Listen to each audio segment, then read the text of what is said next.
اسی کا نام ایمان ہے، اسی کا نام عقیدہ ہے۔ تو یہ بات ثابت ہوئی کہ اللہ کے نبی صلی اللہ علیہ وسلم معراج کیا ہے، معراج اللہ کے نبی صلی اللہ علیہ وسلم کی معراج ہوئی ہے، اور وہ بھی کیا ہے، جسم اور روح کے ساتھ۔ عبد کہتے ہیں بندے کو، عبد کسے کہتے ہیں؟ بندے کو۔ روح کو عبد نہیں کہتے، روح کو عبد نہیں کہتے۔ آدمی بیٹھا ہے، آدمی بندے کو کیا ہے، آدمی کو کیا ہے، عبد کہتے ہیں، بندے کو۔ تو عبدہ لیلا من المسجد الحرام الى المسجد الاقصى، مسجد حرام سے مسجد اقصی تک کیوں سفر کیا اللہ تعالیٰ کرایا؟ کس لیے کرایا اللہ نے؟ الگ الگ نبیوں کو الگ الگ معراج ہوئی ہے، الگ الگ نبیوں کو الگ الگ معراج ہوئی ہے۔ موسیٰ علیہ السلام کے بارے میں اللہ نے موسیٰ علیہ السلام کی بھی معراج کی، وہ طور پہاڑ پر گئے، 40 دن تک رہے، اللہ کی تجلی کو دیکھا، اللہ سے کلام کیا، یہ حضرت موسیٰ علیہ السلام کا معراج ہے۔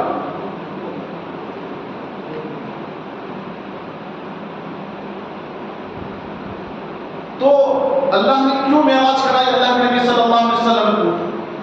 کیا وجہ تھی معراج کرانے کی؟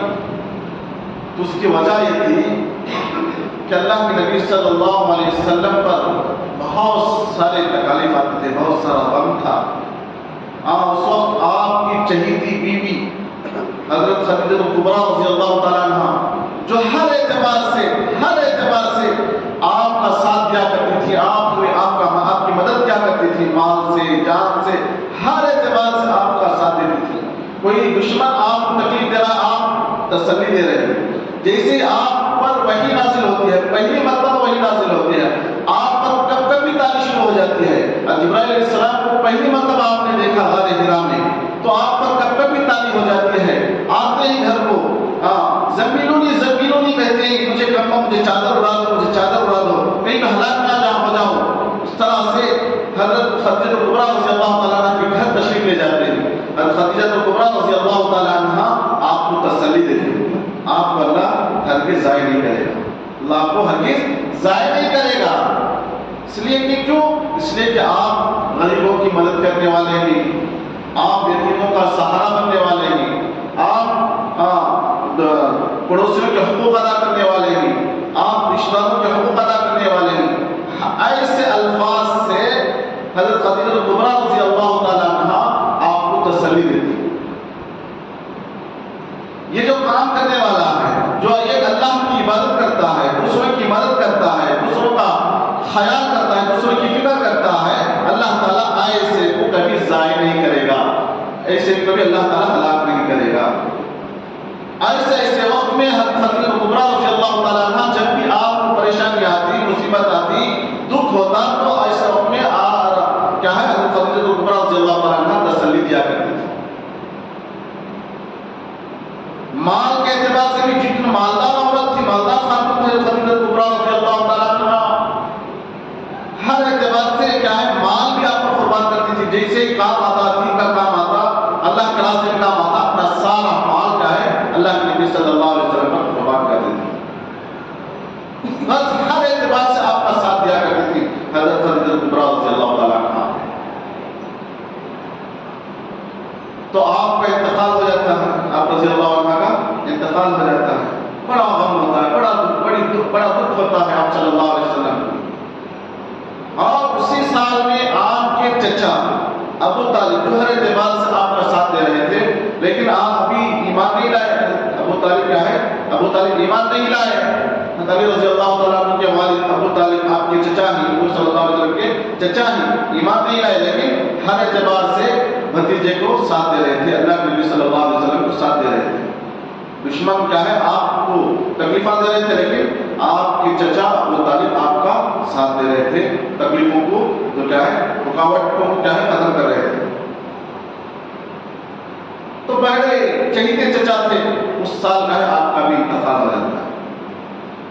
جو دو ہمدرد تھے، جو دو ساتھی تھے ساتھ دینے والے، کیا ہے، کفار مکہ کو ہمت نہیں ہوتی تھی، جب تک آپ دونوں تھے تو کفار مکہ کو، مشرکین مکہ کو ہمت نہیں ہوتی تھی کہ آپ کو تکلیف دیں، آپ کو ستائیں۔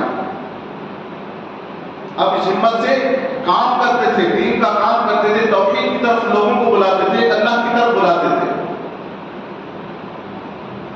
تو سال انتقال ہو جاتا ہے، وہ سال کا نام بھی عام الحزن پڑ جاتا ہے، غموں کا سال پڑ جاتا ہے، غموں کا سال پڑ جاتا ہے نام. تو اللہ کے نبی صلی اللہ علیہ وسلم پر غموں کا پہاڑ ٹوٹ پڑتا ہے، آپ پریشان ہوتے ہیں، تو اللہ تبارک و تعالیٰ چاہتا ہے کہ میرے نبی کو میرے پاس بلا کر اسے تسلی دے، اسے تسلی دے. اس واقعے معراج سے ہمیں معلوم ہوتا ہے کہ ہمارے رشتہ داروں میں، ہمارے پڑوسیوں میں، ہمارے چہیتوں میں کوئی پریشان ہوتا ہے، اس پر کوئی مصیبت آتی ہے، دکھ ہوتا ہے، تو ہمیں بھی اسے تسلی دینا ہے، اسے تسلی دینا نہ کہ اکیلے تنہا چھوڑ دینا، اسے تسلی دینا ہے، کہیں سیر و تفریح کے لیے لے کر جانا ہے اس کو، تاکہ اس کا غم کیا ہے، غم دکھ ہلکا ہو جائے. لیکن ہمارے یہاں بات نہیں ہے، تھوڑی دیر جاتے ہیں، بس کر دیتے ہیں، ہم ختم کر دیتے ہیں اور اپنے کاموں میں لگ جاتے ہیں.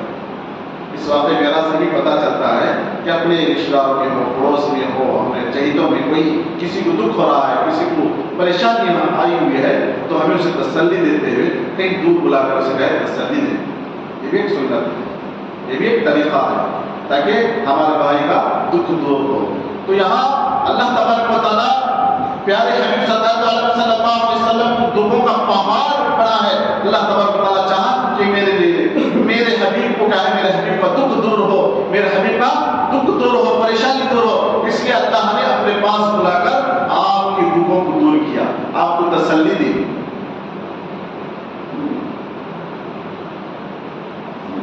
تو معراج کا سفر کہاں سے شروع ہوتا ہے؟ معراج کا سفر بیت اللہ سے. دو ہے بیت اللہ جو ہے، دو ہے، ایک چھت والی بیت اللہ ہے، ایک بغیر چھت والی. چھت والی بیت اللہ تو جو اب موجود ہے، کعبہ ہے، اور بغیر چھت والی جو حتیم ہے، بازو جو دیوار ہے، جو دیوار ہے، تین کونی جو دیوار ہے، اسے حتیم کہتے ہیں. یہ بھی پہلے کیا ہے، بیت اللہ میں شامل تھا، کعبہ کے اندر شامل تھا. یہ کام ایسا ہوا کہ جب بیت اللہ کو توڑ کر نیا بیت اللہ تعمیر کر رہے تھے کفار مکہ، مشرکین مکہ، کفار مکہ، مشرکین مکہ کیا ہے، اس وقت کیا ہے، بیت اللہ کو توڑ کر شہید کر کے نئے سے تعمیر کر رہے تھے. تو ان کے اندر بھی یہ تھا کہ ہمارا جو پیسہ ہے وہ حلال ہو، یہ اللہ کا گھر ہے. ان کو بھی یقین تھا یہ اللہ کا گھر ہے، یہاں ہمارا پاک مال لگنا چاہیے، حلال مال لگنا چاہیے، اس میں کوئی ہمارا چوری کا، شراب جو بیچنے والے تھے، شراب کا پیسہ نہیں لگنا، چوری کا پیسہ نہیں لگنا، اور زنا کا پیسہ نہیں لگنا، حرام کا پیسہ نہیں لگنا. یہ ان کے اندر بھی خیال تھا. اس لیے انہوں نے چاہا کہ ہمارا پاک مال بیت اللہ کی تعمیر میں لگے. تو جتنا پیسہ لگا، اعلان ہوا، اعلان کرے مسجد بیت اللہ کی تعمیر کرنا ہے، اپنا حلال پیسہ، پاک پیسہ کیا ہے، مسجد بیت اللہ کے لیے کیا ہے، لگانا ہے. سارے لوگ کیا کیے، اپنا پاک مال، اپنا حلال پیسہ لا کر بیت اللہ کی تعمیر کے لیے جمع کر دیا. جتنا پیسہ حلال پیسہ جمع ہوا، اتنے ہی میں کیا ہے، بیت اللہ کی تعمیر کی جو آج جو 4 کونی دیوار بنی ہوئی، چھت بنی ہے، اس کو بنایا گیا. اور جو حتیم جو ہے اسے ایسے ہی چھوڑ دیا، اس لیے کہ حلال پیسہ سب نہیں تھا، پاک پیسہ ختم ہو گیا تھا، اس لیے ایسے ہی حتیم کو چھوڑ دیے. اب وہاں بھی اگر نماز پڑھیں گے تو بیت اللہ میں نماز پڑھنے کے برابر. تو معراج کا سفر وہیں سے ہوتا ہے، حتیم سے. روایت میں آتا ہے اللہ کے نبی صلی اللہ علیہ وسلم ام ہانی رضی اللہ تعالیٰ عنہ کے گھر تشریف تھے. حضرت ابراہیم علیہ السلام کے کہنے پر آپ وہاں سے گئے، حتیم میں آتے ہیں. حتیم میں آ کر آپ کا شق صدر ہوتا ہے، شق صدر ہوتا ہے، سینے کو چاک کیا جاتا ہے، سینے کو چاک کیا جاتا ہے. حضرت ابراہیم علیہ السلام حتیم کی دیوار پر آپ کو لٹاتے ہیں اور ہاتھ سے کیا پھیرتے ہیں، آپ کا سینہ شق ہوتا ہے، آپ کا سینہ کیا کھلتا ہے، وہاں سے دل کو نکالتے ہیں. اللہ کے نبی صلی اللہ علیہ وسلم اپنے آنکھوں سے دیکھ رہے ہیں، اپنے آنکھوں سے دیکھ رہے ہیں، اور اس دل کو بھی آدھا کر کے کاٹتے، اس طرح سے اشارہ کرتے کاٹتے، اور وہاں سے جو بھی تھا استعمال کر کے زمزم سے دھوتے ہیں، زمزم سے صاف کرتے ہیں، پاک کرتے ہیں، اور اس کے اندر اور ایک تشت جو جنت سے لایا ہوا تھا اس میں نور برکات بھری ہوئی تھی، اس کو کیا ہے سینے کے دل کے اندر بھر دیتے ہیں۔ یہ شق صدر ہوتا ہے۔ ایسا اللہ کے نبی صلی اللہ علیہ وسلم کی زندگی میں کئی مرتبہ شق صدر ہوا ہے۔ 2.5 سال کی عمر میں بھی ہوا ہے، اور ایک 10 سال کی عمر میں، 8 سال کی عمر میں بھی ہوا ہے، اور نبوت ملنے کے وقت قریب میں بھی ہوا ہے، اور ایک 4تھی مرتبہ معراج کے وقت۔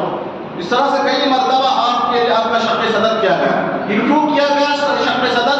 اس لیے کہ اللہ کے نبی صلی اللہ علیہ وسلم دنیا سے ہٹ کر آسمان تک جانے والے ہیں، وہاں کی تجلیات، وہاں کے انوارات، وہاں کے برکات کو برداشت کرنا ہے۔ اس لیے اللہ نے پہلے ہی سے اس کا انتظام کر دیا تاکہ اس کو برداشت کر سکے، سفر کو برداشت کر سکے، آپ کا آسمانوں کا جو سفر ہونے والا ہے اس کو برداشت کر سکے۔ اور ایسے ہی شق ہوا، شق کرنے کے بعد ایسے اس نے دل کو رکھ دیا گیا اور ہاتھ پھیر دیا، ہاں جیسے پہلے تھا ایسے ہی ہو گیا آپ کا سینے مبارک۔ اور وہاں سے حتیم سے آپ کو سفر کرایا جاتا ہے، ایک براق سواری کو لایا جاتا ہے، براق، جس کا نام کیا براق۔ جیسا کہ تو یہ براق ایک جانور ہے، خچر سے بڑا اور گدھے سے بڑا ہے اور گھوڑے سے چھوٹا ہے۔ یہ براق تھا وہ، اور اس کی رفتار بجلی کی جیسی اس کی رفتار تھی۔ براق کہتے ہیں بجلی ہی کو کہتے ہیں براق، یکاد البرق، جیسا قرآن میں کہتا آتا ہے یکاد البرق، اسی سے کہا براق ہے۔ اور اس کی نظر جہاں تک اس کی نگاہ جائے گی اس کی کیا ہے ختم، اتنی تیز۔ وہاں سے بیت اللہ سے بیت المقدس کی طرف کیا ہے آپ سفر کرتے ہیں۔ بیت المقدس کے بیچ میں بہت ساری چیزوں کی طرف بھی کیا ہے سفر ہوتا ہے، اور لمبا ایک واقعہ ہے۔ تو بیت المقدس میں پہلے ہی سے انتظام ہوتا ہے، سارے انبیاء علیہ السلام کو اللہ تبارک و تعالیٰ نے بیت المقدس میں جمع فرما دیا، سارے انبیاء علیہ السلام جسم اور روح کے ساتھ سارے انبیاء علیہ السلام کو بیت المقدس میں جمع فرما دیا۔ بہت سارے کہتے ہیں کہ روح انبیاء علیہ السلام کی روح جمع تھی وہاں، روح کو کہاں ہٹا کیا گیا تھا؟ روح کی کوئی عبادت نہیں ہوتی، روح کی کوئی نماز نہیں ہوتی ہے نا، روح کی کوئی عبادت نہیں ہوتی۔ جسم اور روح کے ساتھ جو نماز پڑھی جاتی ہے وہی عبادت ہوتی ہے، وہی نماز ہوتی ہے۔ تو وہاں پہلے سے انبیاء علیہ السلام انتظار میں تھے کہ آئیں گے نماز پڑھائیں گے۔ تو اس سے ہمیں کیا معلوم ہوتا ہے؟ اس واقعے سے، اس سفر سے ہمیں ایک نقطہ معلوم ہوتا ہے کہ جیسے نماز کا وقت ہو رہا ہے، مقتدی آ کر انتظار کرنا ہے، مقتدی آ کر نماز کے لیے انتظار کرنا ہے، اور جیسے وقت ہوگا اس کے بعد کیا ہے امام صاحب بھی آ جائیں گے۔ جس طرح سے اللہ کے نبی صلی اللہ علیہ وسلم جانے کے بعد نماز قائم کی گئی، نماز کیا ہے ادا کی گئی۔ اب ہمارا ایک رواج بن گیا ہے، یہ جو وقت ہم جو لگاتے ہیں، نماز کا وقت ظہر کا وقت 1:30 بجے، عصر کا وقت 5:15 بجے، اس طرح سے جو نماز کا وقت طے کرتے ہیں نا، وہ اس وقت میں، اس سے پہلے نہیں، اس وقت میں نماز پڑھنا ہے، اس وقت کے بعد سے ہم نماز پڑھ سکتے ہیں۔ یہ وقت کے بعد 1:30 بجے 30 کو نماز ظہر کی نماز قائم ہے، تو اس سے پہلے نماز نہیں کھڑی ہوگی، اس کے بعد سے 1:30 بجے کے بعد سے نماز کھڑی ہوگی۔ تو ہمیں کیا کرنا ہے؟ اگر امام صاحب اگر لیٹ بھی ہو گیا تو ہم ادھر ادھر گھومنے کی ضرورت نہیں ہے، پھر کر دیکھنے کی ضرورت نہیں ہے، یہ ادب کے خلاف ہوگا۔ ہم اللہ کے گھر میں ہیں، اللہ کا گھر ہے، اللہ کے سامنے ہم بیٹھے ہوئے ہیں، اللہ کا گھر کے گھر میں، تو ہم انتظار میں رہنا ہے، ذکر و اذکار میں اللہ کے دھیان میں رہنا ہے، اللہ کے دھیان میں بیٹھنا ہے، اللہ کے گھر میں ہمیں اللہ بھی دیکھ رہا ہے۔ ہاں جیسے امام صاحب آ جائیں گے نماز کھڑی ہو جائے گی، ہاں ہم پریشان ہو جاتے ہیں، ادھر دیکھ رہے ہیں ادھر دیکھ رہے ہیں، ہنگامہ مچا ہوا ہوتا ہے، ایک ہنگامہ مچا ہوا ہوتا ہے، کیا ہو گیا؟ ہاں کوئی شہادت برپا ہونے والی ہے، کوئی رحمت آنے والی ہے، ہاں ادھر دیکھ رہے ادھر دیکھ، ہاں چلیے کدھر چلے گئے، یہ نہیں ہے۔ انبیاء علیہ السلام نماز کے لیے کیا انتظار میں تھے، جیسے اللہ کے نبی صلی اللہ علیہ وسلم آیا، حضرت علیہ السلام نے آگے بھیجا، اللہ کے نبی صلی اللہ علیہ وسلم نے سارے انبیاء علیہ السلام کی امامت فرمائی، نماز پڑھائی سارے بیان اس کا. یہ ہوا اسراء. بیت المقدس سے بیت اللہ سے بیت المقدس کا جو سفر ہوا وہ اسراء کہلاتا ہے.